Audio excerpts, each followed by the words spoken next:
Day 3, Tom's lost his abs. Yep, it's day 3 of the all-inclusive holiday and the food has got the better of me. I've just thought, fuck it, I'm on holiday, I might as well enjoy my food. And obviously when I get back from holiday, it's the start of my off-season. So what more than a good time to do a video on the off-season diet.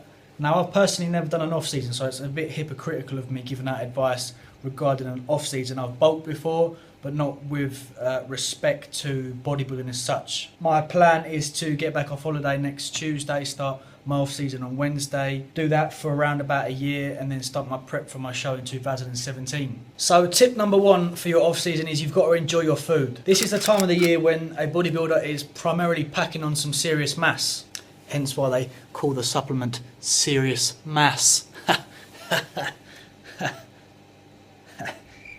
Now, are you going to gain some fat? Well, most probably because you are in a calorie surplus, which means you are taking in more calories than you are expending. Now, there's 2 types of people in off-season. You've got person number 1, who primarily eats whatever they want as long as they are in a calorie surplus. So this means they're getting up in the morning having, shit for breakfast, shit for lunch, McDonald's, KFC. A prime example for this is Lee Priest.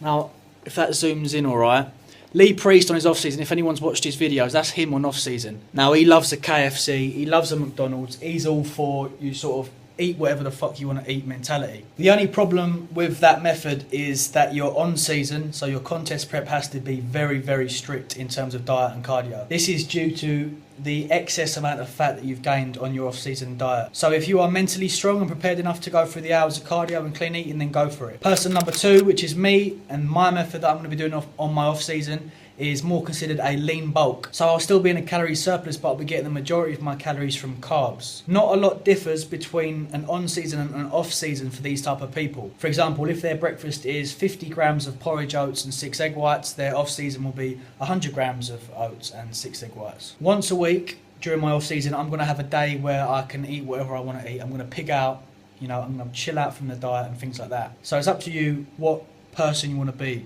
number 1 or 2. Point number 2 is supplementation, right? So a lot of people, when they type in on off-season dieting tips and things like that, will come across bodybuilding.co.uk's forum, how to stay lean whilst on off-season. Now, they say that you should be taking things like CLA, L-carnitine, fat burners, and what that will happen is you'll gain weight and you will lose fat at the same time, yeah? Take that shit and fucking knock that out of the park. That is a load of bollocks. You do not need to spend your money on fat burners when you're on off-season. You also don't need to spend your money on BCAAs. Why the fuck would you need branched-chain amino acids when you are on off-season when you have got in excess of 3,500 calories anyway? So you don't need BCAAs. The third one, the multivitamin.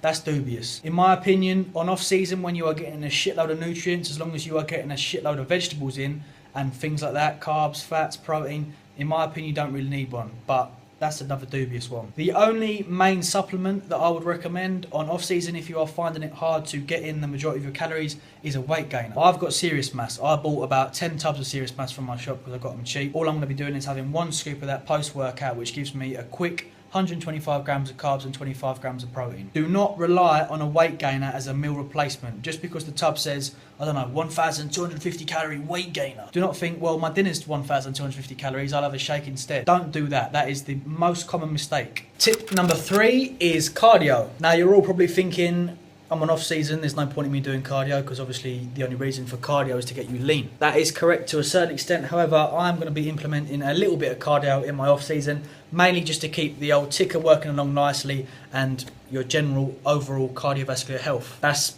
it really, that's the simple point, there's not much to it really. Tip numero 4 is training, and what type of training should I be incorporating in my off-season? You need to be increasing your strength. This is why I recommend implementing some form of strength training. Personally, I'm going to be doing strength training once every 4 weeks, so I'm going to be doing like Monday, Wednesday, Friday, bench press, deadlift and squat, the main 3 compounds. Also overhead press for the shoulders. The remaining 3 weeks of that month, I'm going to be doing like hypertrophy, like 10 to 12 repetitions, volume training, so in excess of 18 plus reps, and time under tension. Almost like the Y3T, and also something that Lex Fitness has been doing and working well for him. So tip number 4 is vary your training, don't get bored, change things up a little bit. And this is also the time to experiment with new things, experiment new training types. If it doesn't work, then in the future you don't need to do that. If it does, well done. Tip 5 is probably the most important tip, and that is focusing on your weaknesses. You need to take this however many months you are on your off season, you need to take that time and bring out the areas that are lacking in your body. For me personally, it's my legs and arms. So this next off season in a year, I'm going to be primarily increasing my overall size of my legs and my arms. Another common mistake that people get when they're on off season is they neglect their abdominals. They think because they're taking in all this excess calories and they've lost their abs, which you will do, fuck it, you're on off season, it doesn't really matter. I think there's no point training abs. That's the worst thing to do, because when it comes down to contest prep and you're shredded, you think, oh fuck, you know, where's my abs gone? So I still recommend doing ab training. I do my ab training before every session as my warm-up anyway. Along with abs, I'm also going to be doing forearm work. So at the start of every session, I do a little 10-minute cardio walk and I do an ab circuit. And at the end of every session, I do some forearms. I do like wrist curls and things like that. Tip number 6 is geared towards you. Get it? Gear, steroids. So much banter flying about this evening. And that is, what should you be taking on your off-season steroid cycle? I'll probably do a separate video, actually. Yeah, I'll do one tomorrow, in fact. But to simply put it, don't forget to demolish your goals and test your limits. That's all for now. Thank you, good night, much love.